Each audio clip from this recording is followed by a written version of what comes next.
তেইশে এপ্রিল বুধবার বিকেল থেকে কর্মী সমর্থকদের নিয়ে সড়কের সংস্কারের কাজ করেছেন গৌরীপুর উপজেলার সাবেক চেয়ারম্যান আহমদ তায়েবুর রহমান। এ সময় তিনি সড়কে ইট বিছানো, হাতুড়ি দিয়ে ইট ভাঙা, বালু ছড়ানো সহ সব কাজে সহযোগিতা করেছেন।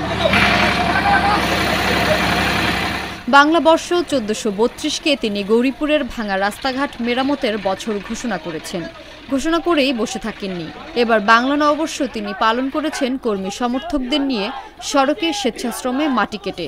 উপজেলার প্রতিটি ইউনিয়নে স্বেচ্ছাশ্রমে করেছেন সড়ক মেরামত। পহেলা বৈশাখ উপলক্ষে আমরা একটি কার্যক্রম শুরু করি, স্বেচ্ছাশ্রম এবং অল্প কিছু অর্থায়নের ভিত্তিতে আমরা সেই কার্যক্রমটি শুরু করি। তরুণ প্রজন্ম এবং বয়োবৃদ্ধরা পর্যন্ত এত বেশি খুশি হয়েছে, স্বতঃস্ফূর্তভাবে তারা প্রত্যেকটি জায়গায় অংশগ্রহণ করার দৃঢ় প্রত্যয় ব্যক্ত করেছে। আমরা বাল্যপাড়া মোড়ে যে রাস্তাটি জনজীর্ণ ছিল, কাদা ছিল, সেটা আমার নেতার চোখে পড়ে এবং সেটা আমরা স্বেচ্ছাশ্রমের মাধ্যমে, আমরা নিজস্ব অর্থায়নের মাধ্যমে আমরা এই কাজটা অতি অল্প সময়ের মধ্যে সমাপ্তি করতে পেরেছি।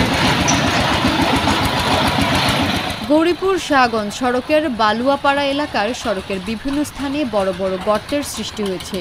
বৃষ্টির দিনে কাদা পানি জমে যানবাহন চলাচল বন্ধ হয়ে যায়। প্রায় রিক্সা, অটোরিকশা ও সিএনজি উল্টে দুর্ঘটনা ঘটে। বরাবরে কিছু ভাঙা অংশ আছে, যে অংশের কারণে 4টা ইউনিয়নের মানুষ খুব জনদুর্ভোগের শিকার হচ্ছে।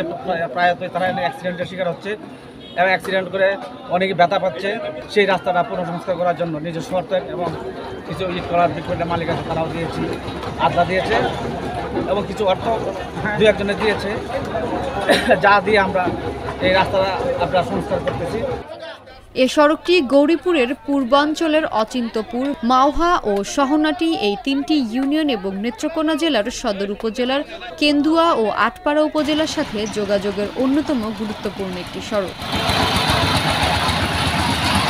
এ সময় উপস্থিত ছিলেন ময়মনসিংহ উত্তর জেলা বিএনপির সদস্য আব্দুল আজিজ মণ্ডল, পৌর যুবদলের আহ্বায়ক সুজিত কুমার দাস সহ অনেকে।